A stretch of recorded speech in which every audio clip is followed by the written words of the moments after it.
Hilchos Megillah, the Hakdomo. The Rambam says Hilchos Megillah v'Chanukah. Rambam has a different order than the Shulchan Aruch. The Shulchan Aruch goes according to the year, and Chanukah precedes Megillah. Whereas, according to the Rambam, he goes according to Megillah, which preceded the time of Chanukah.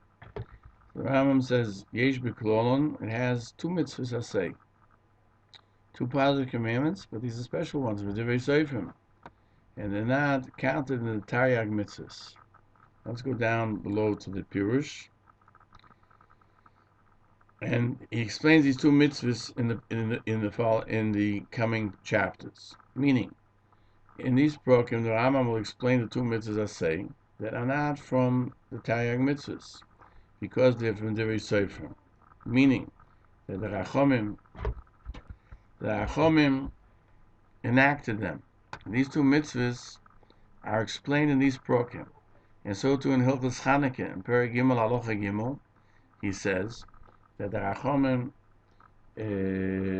enacted to light Ner Chanukah, and it's a mitzvah Rabbanon, just like Kriyas HaMegillah. So we see that reading of the Megillah is one mitzvah. And furthermore, we'll see other mitzvahs,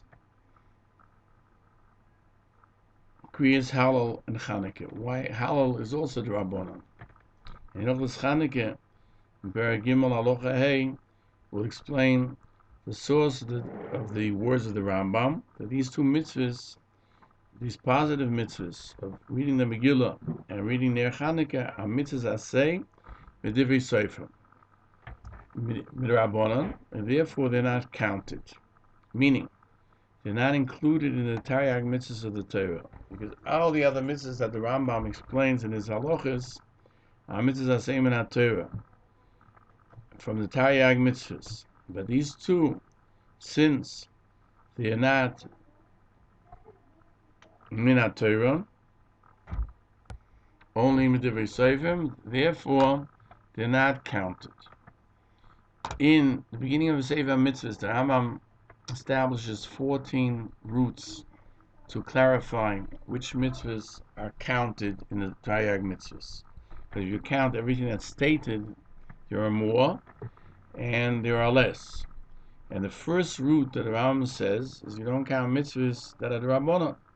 And he adds that he did not have to explain this because the Gemara in Masechta Makis 23b, the Taryag mitzvahs were told to Moshe Rabbeinu. This is a Kabbalah we have.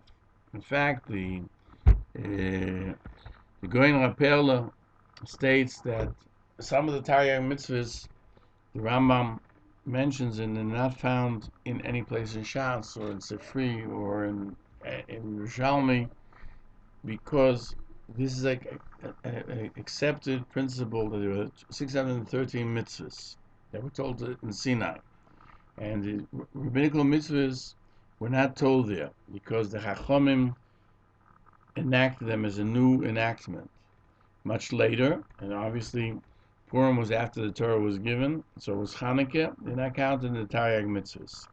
I'm just going to add something which it doesn't say in the Peirush here, that the Balaturim says there's 620 letters in the Aseres HaDvarim, and he mentions that because they represent the 613 mitzvahs and the 7 mitzvahs b'nei Noach. However, there are traditionally 7 rabbinical mitzvahs, which we only find quoted in the last 400 or 500 years, but those 7 would complete the 613 to be 620 for Klal Yisrael alone, which is the word Keser, numerical equivalent of Keser, which is 620. And he writes in this root that, why does he mention this, that the Rabbanos are not counted? Because the Baal Halachos Gedolos counts Hadlokes Ner Chanukah and Mikra Megillah in the 630 mitzvahs. And he says that can't be, it's only the rabbinical. And he also counts 100 brachos every day. And Nichum Avelim, consoling a mourner, and burying the dead, and giving clothing to to people that need clothes, and figuring out when the year is divided, and the 18 days that one says Hallow. So the Rambam adds, it's not possible to say that Moshe was commanded that at the end of our kingdom, when these things will occur to us because of the Greeks, such and such, we will be obligated to light Ner Chanukah, and when we will be in exile, there will be the Nesporim, we read the Megillah, and the Rambam tries to explain the comprehension of the Bahag, why he does count it. If it's logical that it shouldn't be counted, because we say Asher Kiddushono B'Mitzvosov. When we make the brocha on lighting the candle of Chanukah and on the Megillah, we say Asher Kiddushono B'Mitzvosov, who commanded us with His commandments. Where is it His commandments? And he cites from Shabbos 23a. Where were we commanded? Is about Avio says Miloy Sosur, that one should not stray from that which the Chachomim edict. And also in Hilchos Chanukah explains it's a mitzvah midrabanan. You make a brocha, and there he explains at great length when one does make a brocha on mitzvahs midrabanan, and when you don't. Also in Perek Gimel Halacha Hey and Vov. We're not going to go into this. This is just to give you an insight into what was taking place. The Rambam, who has his own reckoning of 613 mitzvahs, which are very close to those of the Rambam, but still disagrees with him, explains that the question the Rambam poses on the Bahag doesn't apply, because the Bahag does not say in his text was stated to Moshe at Sinai, but rather they were commanded to Klal Yisrael. And that difference means that the idea included the Rabbonans.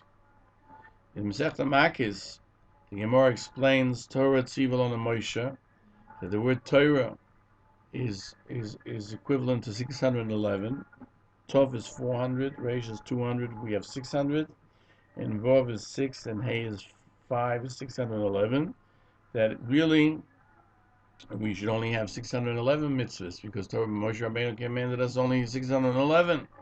And the answer the Gemara gives is that the first two commandments of the 10 commandments, Anochi, I am the Lord your Hashem, and there shall be no other gods before me, is we heard from Hashem himself. Therefore, it's not included in the 611 that Moshe Rabbeinu told us personally, that he gave to us. We didn't hear from Hashem. And together, 611 and 2 adds up to 613. The Rambam, however, disagrees that it can't be that Megillah and Ner Chanukah are part of this 613. And the Rambam is of the opinion that Mikra Megillah, the Gemara says, how do we have the Megillah as part of the Tanakh, as one of the Ksuvim? And because it says in the Pasuk, in Shemois, and you should write this Kisoiv Zois Zikoron Basoifel, which is referring to the waging the war against Amalek, and Haman was from Amalek. It says Zois, write this, meaning that refers to what was written in Shmos and in Mishnah Torah, and we'll turn the page. As far as Torah it says V'zois HaTorah Asher Sam Moshe Lefnei Bnei Yisrael. That's Torah. Zikaron has to do with Muhammad's Amalek, which is written in Shmuel, and because Divrei Nevi'im is called Sefer. V'yichtoiv Sefer Zikaron Lefonov L'Yirei Hashem. This is found in Malachi, and the word Sefer, it says V'kosev is Nevi'im, and the Sefer is Ksuvim. That's Megillah Esther. That the Sefer means that which you write a book, and Maimah Esther is states that one should keep Purim because Torah commands, explains, and makes known and hints at, as we find the hint at the exile in Sanhedrin. The Gemara Sanhedrin says we find the hint at the exile from the word v'noishantem, because that's how many years we were in Eretz Yisrael. Tzedakah osa HaKadosh Baruch Hu, HaKadosh Baruch Hu actually did a charity with Klal Yisrael, that he caused the destruction of the Beis HaMikdash to take place 2 years before the completion of Noshantem, which is 852 years, as we find in Brochus. And furthermore, we find, I gave you the Luchos Ha'Evan V'Hatorah V'Hamitzvos, which I wrote for you to teach them. Luchos Evan is referring to Chumash. Torah is referring to Mishnah. Mitzvah means commandments. Asher Kasavti, these are Nevi'im. That's Loi Roisom, that's the Talmud.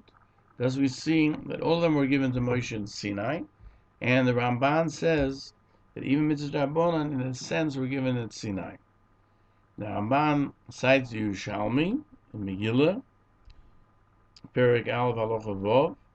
Rav Chanina, Rav Nosson Bar Kapor, Rabbi Yeshua ben Levi were sitting and stating, because Esther was told to Moshe in Sinai, just that there's no, in Torah, there's a concept that what's written in the Torah is not time related, in that they happened in that actual order continuously, but some things were mentioned earlier and some later, and therefore the Megillah was mentioned later. And it could be that they were told to Moshe Rabbeinu, referred to him, even though they're not included in Chamisha Chumshat Torah. Just in addition, having nothing to do with as a drash, with what's being studied, but as a drash, I always point out that Achashverosh asked Esther, "Why didn't you make? What should I do for you?" And she says, "Let's do it again tomorrow in Shushan." Why did she want to do it again in Shushan? And I used this Gemara that we find what was written in the Torah and in Tanakh and in Ksuvim. So Esther is Ksuvim. In the Torah we find the Milchemes Amalek twice, once in Shmos, and the other time after Aaron died, they came to fight again. So in Torah it's mentioned twice.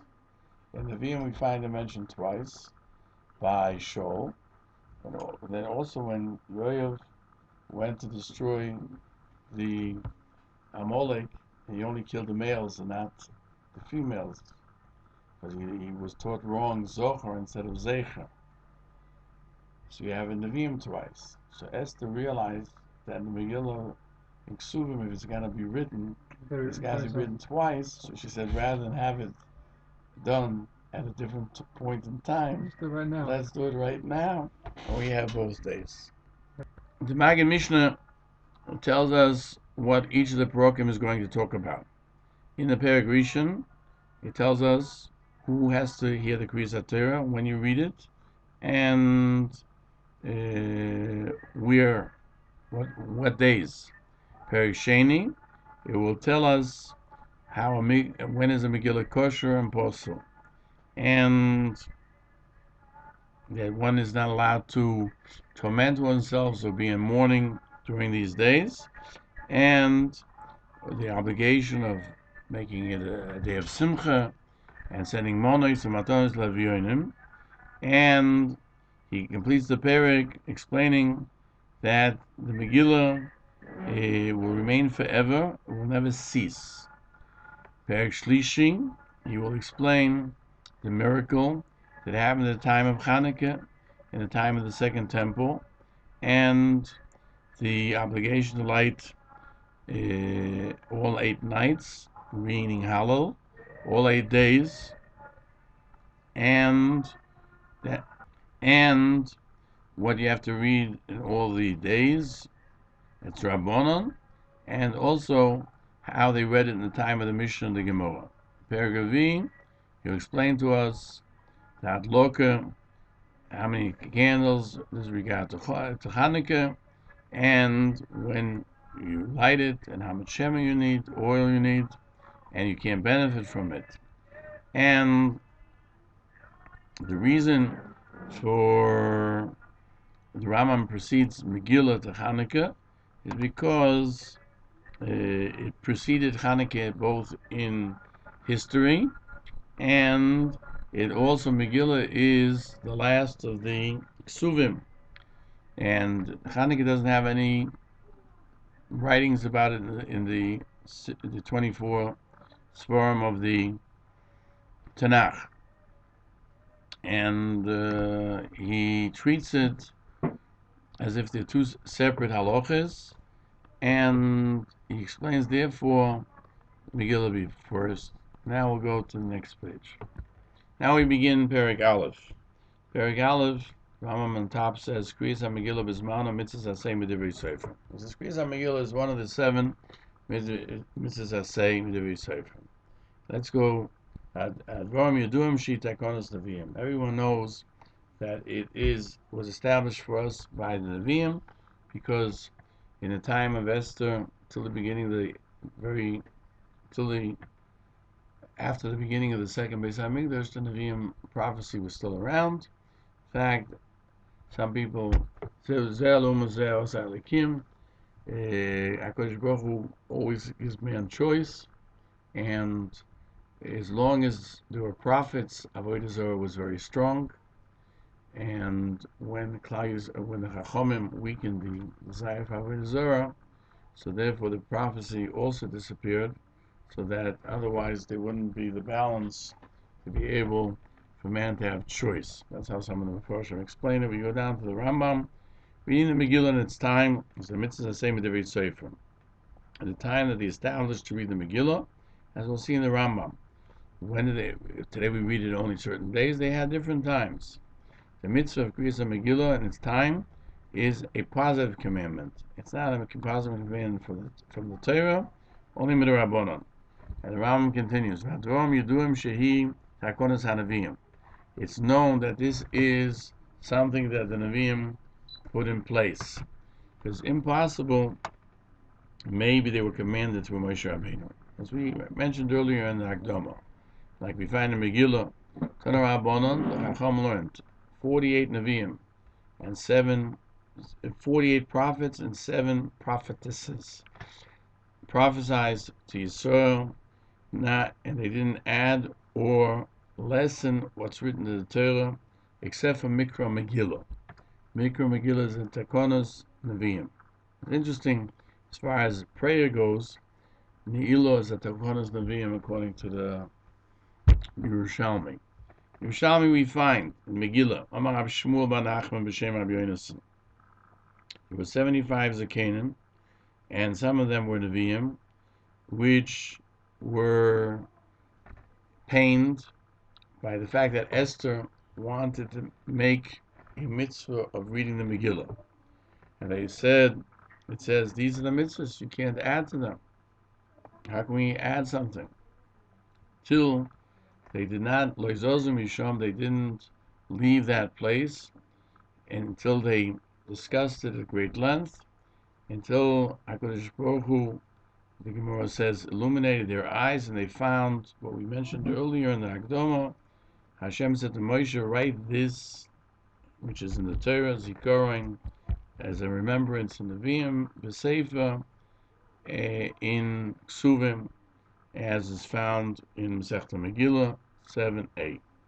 It says in the Torah, one is not permitted to add to the Torah anything. The Ramban says that somebody who decides to have a mitzvah, which is not a mitzvah in the Torah, he transgresses on Baal Tosef, on this admonition not to add.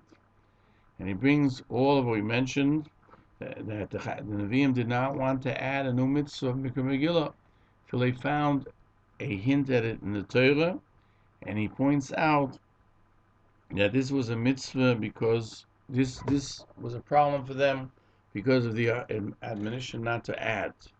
And what they enacted, the other things. So you say, well, the Chacham did a lot of things. How can they add anything forbidding us this? Or, for example, Shnias La'aroyas, we find that one is not allowed to marry certain women whom in Torah you could marry. One of them, for example, is your grandmother. Technically, you could marry your grandmother. This is a mitzvah in Torah. To do so, the Chacham have to set boundaries when they see people are not able to keep the Torah because there's a lack of boundaries. But the person who does has to know that it's rabbinical and it's not Minat Torah. Now the Rambam continues, and everyone is obligated to read the Megillah, men, women, converts, slaves who are freed. The Maggid Mishnah cites the sources Erech and Beis B. All are obligated to read the Megillah. The Gemara explains that Hakoil adds women. Rishon Levi says Noshim are obligated to Mikra Megillah for a different reason. Forget about Hakoil. They were part of the edict to be destroyed, and therefore there's no reason to say they shouldn't be obligated. Even though it's a positive commandment, which usually any positive commandment which is time-oriented, women are potter, but when it had to do with them specifically, they were they were included. Therefore, they are obligated. Now, what does it mean that they were in the miracle? Rashi says that Haman wanted to destroy them as well, as it says in the Megillah, Mina avad zoken, from the youths to the elderly, children and women. And Tosfos cite from the Rambam that the main nes was through Esther. By Ner Chanukah in the Dalar Koises, Rishon Levi obligates women because they were in the nes of Chanukah, and they were also in the nes of Mitzias Mitzrayim. The Rambam explains that not only were they in the nest, but it means they were the ones who accomplished the miracle. Why? Purim, who was the main person? Esther, Amalka. Chanukah was Yehudas, as we know in the famous statement that the Yevonim edicted that every woman who got married had to first have a relationship with the local nobleman, and we'll turn the page, Yehudas, the miracle happened. It says in the Medrash, who was Yehudas? She was the daughter of Yochanan Kohen Gadol, and she gave the head of the enemies cheese and wine, and then when he was stoned, as they would say today, she cut off his head.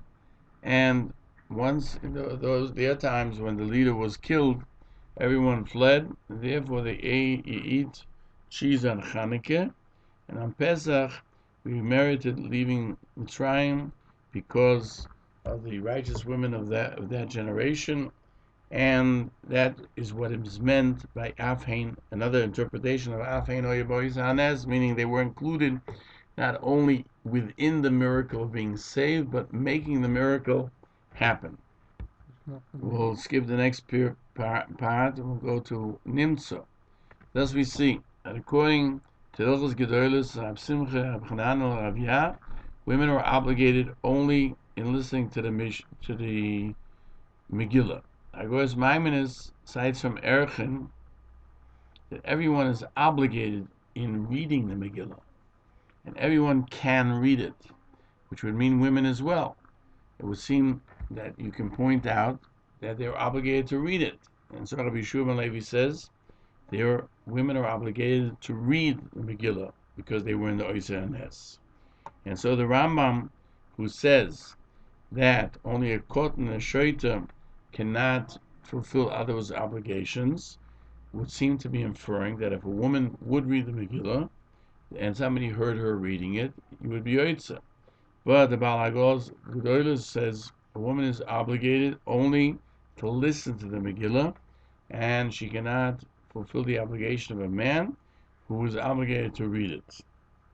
Regarding the Gemara in Megillah Daled, that women are required to read the Megillah, Tosfos says it would seem that she could fulfill the obligations of others, since it doesn't mention to hear the Megillah, like we find by Shofar.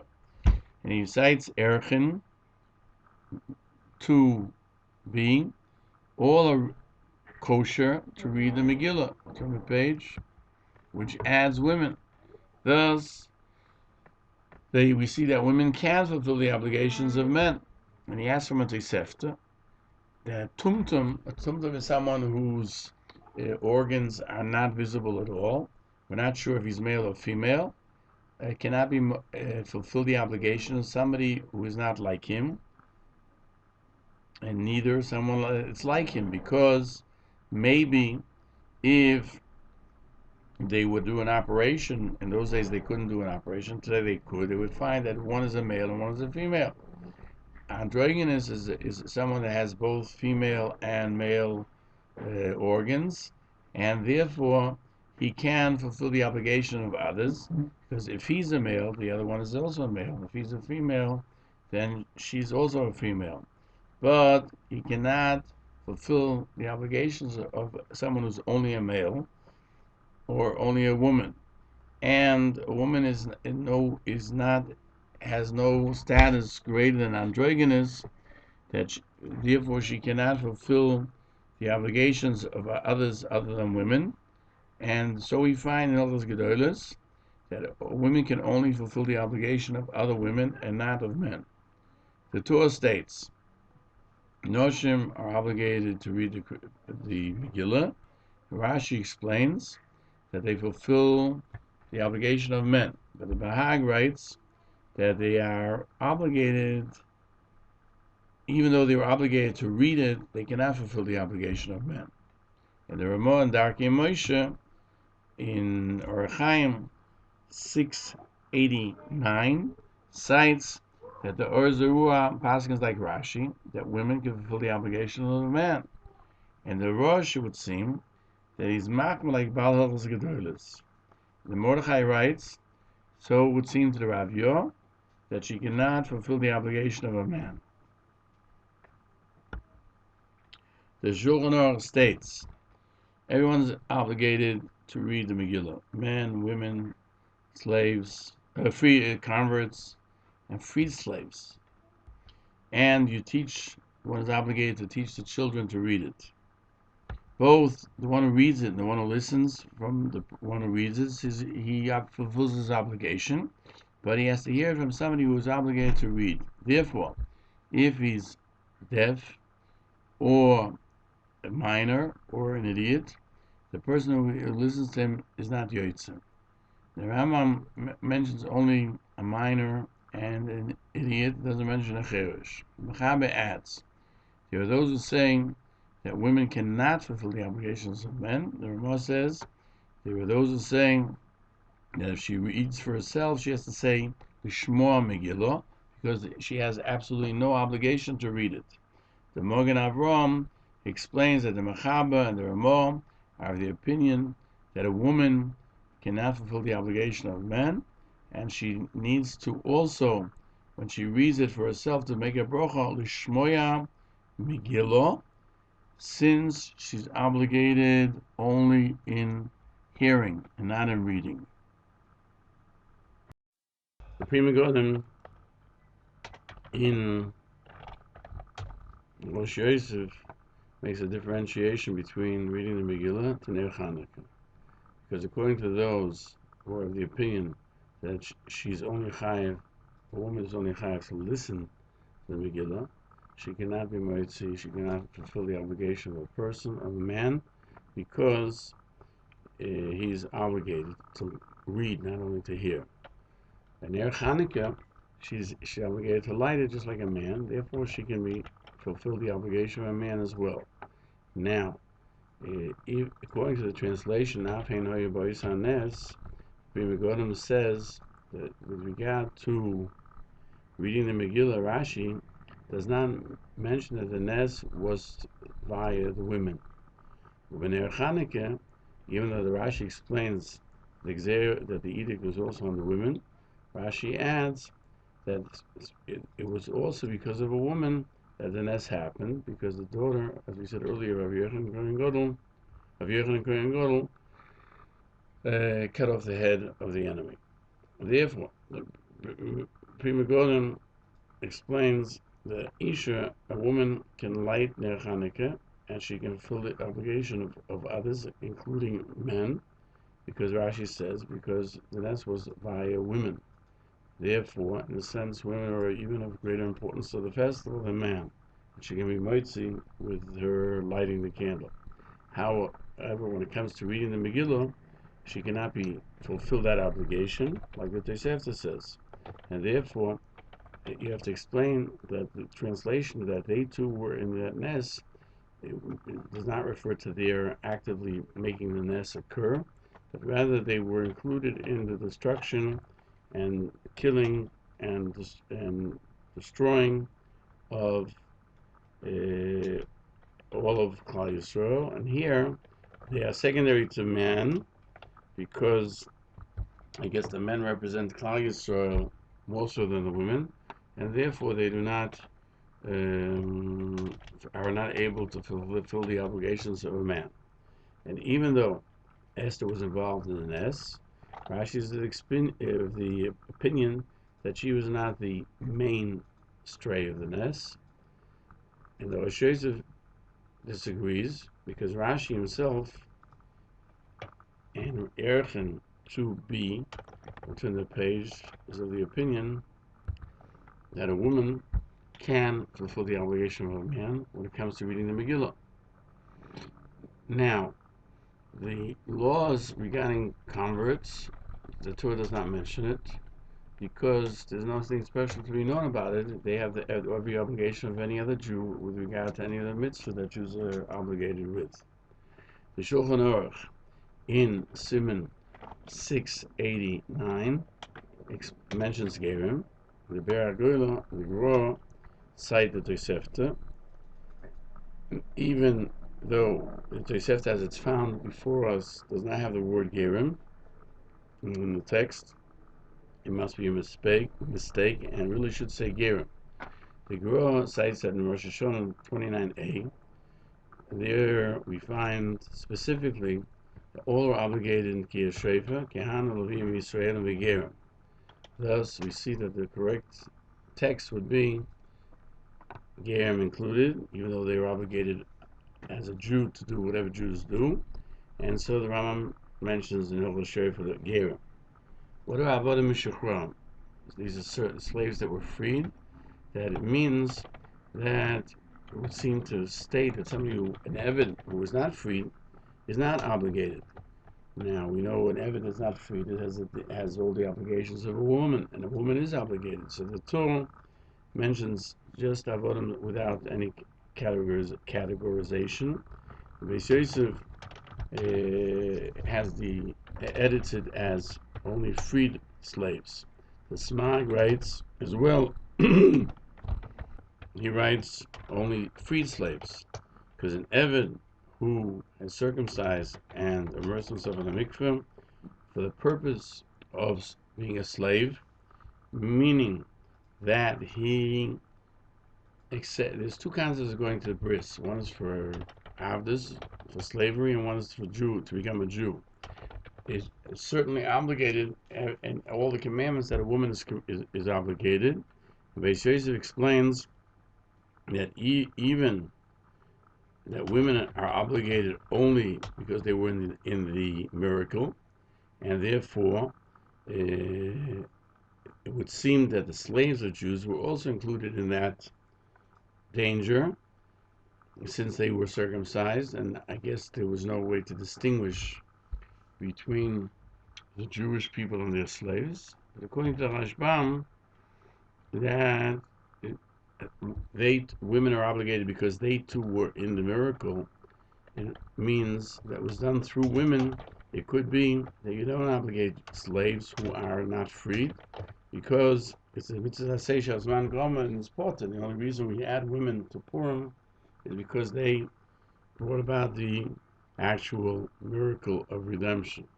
The Halacha Mishnah says it could be the Rambam's of the opinion, like the Beis Yosef, that a slave who has immersed himself and circumcised himself as an Eved does not have to read the Megillah. And therefore, he only mentions freed slaves. And they're not similar to women, because women, we have to recognize that the miracle took place through Esther. He adds further that you can't say that the Rambam explains that Avodim, which I mentioned in the Brisa, is referring to those that are not freed, because obviously you wouldn't have to say that they're obligated, because every mitzvah that Ish is obligated, Eved is chayiv. But then the question arises, why does he say it's freed slaves? Eved who's freed, then he's a ger. There's no difference between, there's no category unique to freed slaves. And he concludes, as Rambam is the opinion, since it's a mitzvah seisha zman groma, Eved who is not freed is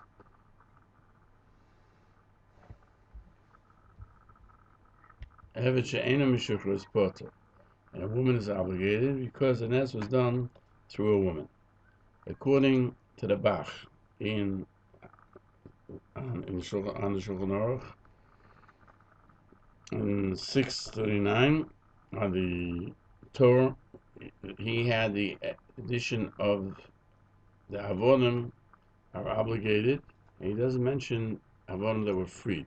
And he asks why does he mention Avodim without specifying, when Tosefta and the Rambam and the Smag say only Avodim were freed. And he states that it could be, since the Torah brings the Machlokes, mentions the Machlokes where the Noshim can fulfill the obligation of men, therefore he just said Avodim. According to Rashi, the Noshim fulfill the obligations of men. It's obvious that Avodim who circumcise themselves and immerse themselves as Avodim are obligated in Mikra Megillah. According to the Bahag, that they do not fulfill the obligation of men, Avodim cannot fulfill the obligation of men until they are freed. According to the Smag, a woman cannot fulfill the obligation of a man. Therefore, he writes Avodim Mishuchrorim to tell you that they can fulfill the obligation of men. The Bach questions furthermore that from the Rambam it would seem a woman can fulfill the obligations of a man, and according to the Maggid Mishnah, that it would seem she's obligated in all the obligations of Megillah like man, and therefore the question arises why a slave who is not freed should not be obligated with the obligation of Megillah, because usually the rule applies that any male slave has all the obligations of mitzvahs of a woman. And he answers that since regarding Kriyas HaMegillah, we'll turn the page, regarding Kriyas HaTorah, you need 10 freed slaves, because the only time you can do something with Dovish B'Kedusha is when you have 10 men, as it says, and I shall be sanctified amongst the children of Israel, B'nai Yisrael, the sons of Israel, that everything that has to do with Kedusha, there should not be less than 10 men. And Kriyas Megillah is similar with this regard to reading of the Torah, and an Eved who is not freed, he's not included in B'nai Yisrael, he's not kosher to read the Megillah. And even though in the Megillah they were more lenient, that a woman can fulfill the obligations of a man by Megillah and not by Torah, there it's different, because even by Kriyas HaTorah, a woman would have been included in the count, just as the Chachamim cite in Megillah 23a, that a woman should not read in the Torah because it's not considered Kovod HaTzibur. It's not considered the etiquette of the congregation to have a woman lead the service. Therefore, by Megillah, they weren't fearful of that because they too were in the nest of the Megillah. And it would seem obvious that according to everyone, a slave, even though he's not freed, he's chayav to read it. But according to the Rosh Yosef, that whenever we cite with regard to the Megillah that women are obligated because they were included in the Nes, it means that they were in the edict of destruction, etc., and that only obligates a woman to listen to the Megillah. Therefore, according to the Hilchos Gedolos, she cannot fulfill the obligation of a man. And those who feel and interpret that the meaning of they were included in the Nes means it was done through a woman would be able to fulfill the obligations of a man by Megillah, because she is the main part of the Nes in Purim, and that which required us to read the Megillah. It could be, according to the Rambam, who writes that an Eved who's freed, one would be able to explain the question of the Bach. The Rambam is the opinion that a woman is obligated and can fulfill the obligations of other with Megillah because they caused the Nes. However, Avodim, the Nes definitely didn't come about because of them, and they only keep mitzvahs ki'isha because that's an obligation. That's only mitzvahs aseh man gromo. And here the Chachomim did not, I guess in a sense you might say the Chachomim did not want to give an Eved the actual status of a woman. So if you want to prove that an Eved is of a lesser magnitude than a woman, according to the Rambam, you have it by Purim, when the woman can read technically and be moitzi for men, and whereas an Eved would not, because the Nes was not done via a Eved. And Machon Nesher HaGadol, the Rambam says we instruct children to read it. My Mishnah cites Megillah 19b. The Gro cites Yerushalmi. Bar Kapora says one has to read in front of men, women, and Ketanim, because they were all in the miracle of Purim. Rabbi Shimon Levi adds his children and his wife and people of his household, and he reads before them. And one does not say, the Gro says, that the Megillah Ketanim are obligated because they were also in the Nes, because it says in the Gzeira, everyone, and that's why, because the obligation is not specific to Ketanim, more so than other mitzvahs, but it's only from Chinuch. In other words, the Gra is bothered, why don't we just say that they're obligated because they were in the Nes? And the answer is that a mitzvah you can't obligate a child, except for Chinuch. As the Rambam says, we teach them, we instruct them, we educate them. That's the concept of education. And the Rambam continues, and even Kehanim ba'avidos and Mevat ma'avidos. If in the time of the Beis Hamikdash, remember the miracle of Purim took place between the first and second temple, and by the second Beis Hamikdash they had the festival of Purim. So even while they were doing the work, the service in the Beis Hamikdash, the Kehanim, they would stop doing the work on Shushan Purim, which is in Yerushalayim on the 15th, even when they were working in the Mikdash, and they come and hear Mikra Megillah. And so too, somebody who's a Talmud Chacham has to stop learning to hear the Megillah, and certainly other mitzvahs that are Minat Torah, that all of them are pushed away because of Mikra Megillah. If Talmud Torah is pushed away, so is Mikra Megillah. That if the work of a Kohen in the Beis Hamikdash is pushed off, and Talmud Torah, which is considered equivalent to all the mitzvahs, certainly all the other mitzvahs are pushed away because of Mikra Megillah. The Maggid Mishnah cites Megillah 3a as the source, and the Goros Maimon brings the language of the Gemara. It says Mishpocha, Mishpocha, every family. And In the in Megillah, in 9:28, it says every family. Rabbi Yossi Bar Chanina says that this means whether you're Kahanim or Levio, that they're mevatel from the avodah. They come to Megillah. And then it says, from here they relied, Beis Rebbe, that they didn't learn Torah at the time of Mikra Megillah, and they came to hear the Megillah. Certainly, as a Kal V'chomer, from the avodah of the Kahanim. Rambam continues, there's nothing that pushes away Mikra Megillah except for a Meis Mitzvah, meaning somebody that has to be buried and there's no one to bury him. There's no family members. Boy, the first one who comes along, his obligation is to bury him, and then he reads the Megillah. The Magen Mishnah cites Megillah 3b. The Rosh Maimonides quotes the name of Rava.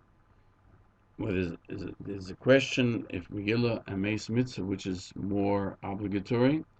Megillah because it shows the greatness of the Ness of Hashem, or Meis Mitzvah because it shows that we care about our fellow man. And he explains that why are other mitzvahs pushed off because of Mikra Megillah? Because when you read the Mikra Megillah, you make known the nest that HaKadosh Baruch Hu did for our forefathers in those days, at this time of year, meaning on the 14th and 15th of Oda. And Rava therefore concludes a Meis Mitzvah is greater, that the Kavod Abrius, which is the fact of recognizing that every person is a special creation of Hashem, pushes off even a loisesa, a forbiddenness item of the Torah. The Torah in 687 says one has to be careful not to nullify or to overlook reading it, because even Kahanim have to stop the service in the Beis HaMikdash in order to hear the Megillah. And he doesn't bring the Halacha that the Kahanim have to stop the Avodah, because he only talks about things that are actual in our times when we don't have the Beis HaMikdash. And the Torah concludes, there's nothing that overpowers the obligation of reading the Megillah except for burying a Meis Mitzvah. Somebody who doesn't have a shiur should bury him. That somebody finds a Meis Mitzvah, buries him, and then reads the Megillah. Other mitzvahs, you read the Megillah, then you do them. Therefore, you have to be very careful with reading the Megillah. Beis Yosef, also in 687, cites the Ran that Kahanim don't do the Avodah. They come to hear the Megillah, even though there's enough time to do the Avodah and then to read the Megillah. But first you have to hear the Megillah. Only when you can complete the Megillah, the Avodah afterwards. But if you can't do the Avodah afterwards, they do not do the Avodah min HaTorah, which is an obligation min HaTorah, and you do not totally push it aside from Megillah D'Rabbanan, meaning that if it's a question of not having the Avodah done at all, the service in the Beis HaMikdash stopped, then you would do the service. It's only if you can do both, which has precedence. The Megillah has precedence. Rabbeinu Eliyahu Mizrahi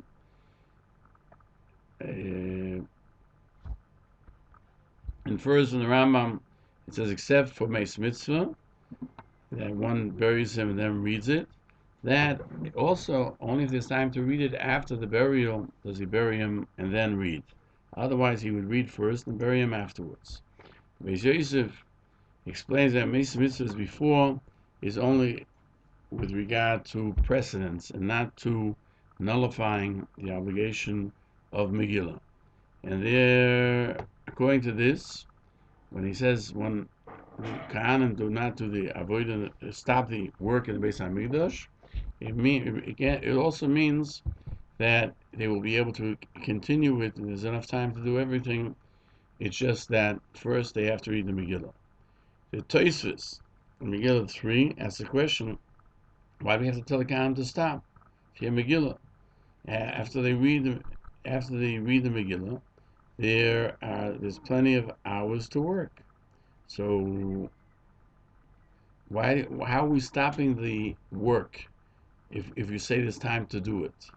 And the answer is, since usually as soon as the daylight arises, that's when you start doing the korbanos. Therefore, not to do the avodah right away is considered nullifying it for the moment. But certainly, if there won't be time to do the avodah later, the avodah takes precedence. And Taisa asks that let them do the service first, and then read by themselves every kohen as he finishes his portion of the work, the Megillah. And the answer is that it should be done in a tzibur because of presuming nisa to make the miracle known. Thus we see that the halacha that we stop kahanim from doing the avodah, the service in the Beis Hamikdash, is only a temporary measure because one can afterwards complete the avodah after they read the Megillah, and they stop the avodah in order to read it together because of the obligation of making known the Nes of Purim. We'll turn the page.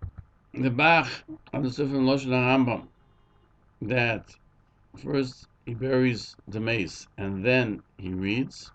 That it doesn't mean when he has time to read it after he buries him, because then he would bury him first. Even if he has no time to read afterwards the Megillah, he still has to bury first, because that's the way that the literal or the simple translation of the Talmud is. The Gemara says that Kvuras Meis Mitzvah should push off Megillah, so the mace should not be left in a situation of degradation, even for a short period of time. When the Rambam says he buries him and then he reads, the Bach explains that to mean that do not infer from here that he's talking where there is time to read the Megillah. But Meis Mitzvah always takes precedence, even if there won't be time left to bury him, to read after the burial.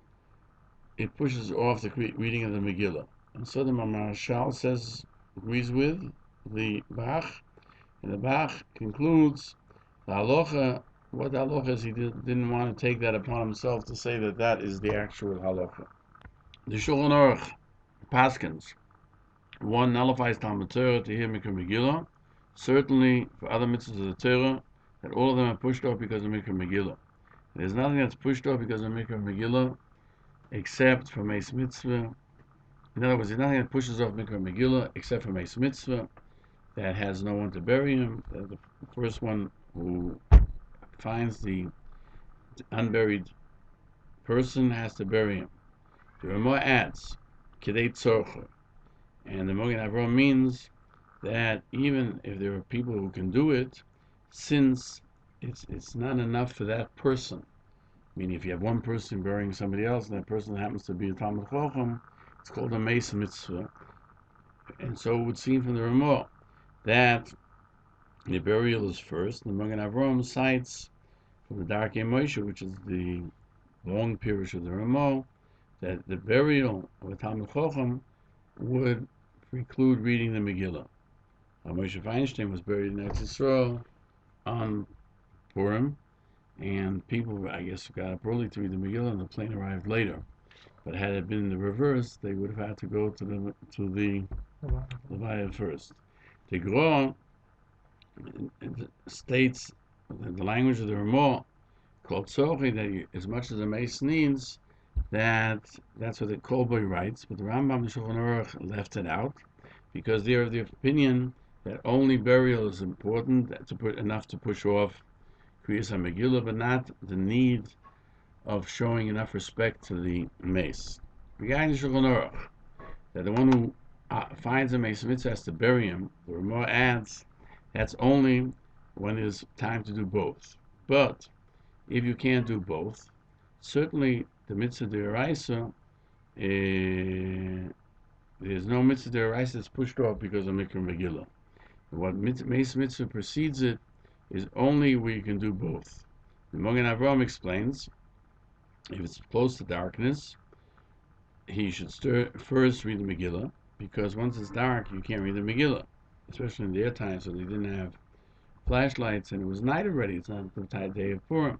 But the mace you can bury at night, which is lighter the situation in Yerushalayim and elsewhere. If a person dies at night, or right before, at a time where you can't bury before nightfall. However, if one cannot bury him at night because of robbers, that was the fear of one's life, certainly Meis Mitzvah is pushed off because of Mikra Megillah, just like Meis Mitzvah pushes off the avodah itself, and avodah pushes off Megillah totally. Therefore, Meis Mitzvah pushes off Mikra Megillah Kedei in order to bury him. So if at night you can't do it because of robbers, so by day you have a choice of doing one or the other. What you have to do is bury the dead person and not read the Megillah. The Mishnah Berurah explains that even though that the kriya of the Megillah is a mitzvah which is time dictated, women are obligated because they were in the nest, meaning that he cites the statement that they were included in the edict to be destroyed. Therefore, they have to read the Megillah at home for unmarried children, girls, and for the maidservants.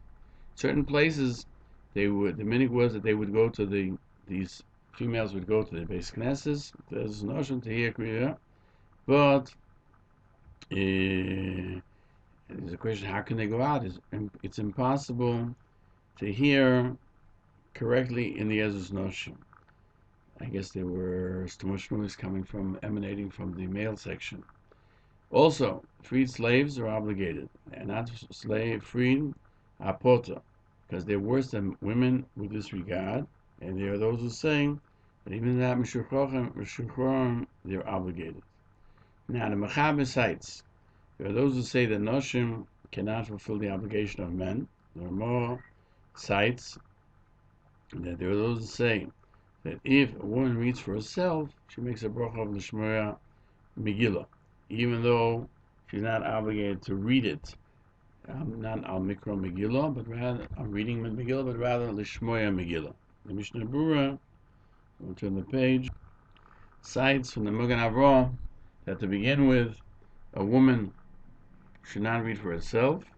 She should hear from a man, and if she has to hear from whom to hear, if she hasn't, she should read for herself in a kosher Megillah, and she makes a bracha Lishmoya Mikra Megillah, to hear the reading of the Megillah as opposed to hear the Megillah. Regarding Meis Mitzvah, the Gra writes, if they started to take it out, you don't stop in the middle, you don't stop a funeral procession, and Mikra Megillah is pushed off, even if it's impossible to read it afterwards. What the Rambam says, that's only when there's no time. The Mishnah Berurah cites on the pre-Chodosh, the pre-Megodim, that's the same rule would apply to by circumcising a child, or and the question of reading Megillah, which comes first. If there's time to do both, Megillah proceeds because it makes known the Nes, and the world is noig to circumcise first before Mikra Megillah, as the Rambam says, because if one cannot do both, there's no mitzvah deraisa that's pushed off because of the rabbinical Mikra Megillah. And he cites from the Mishnah Berurah.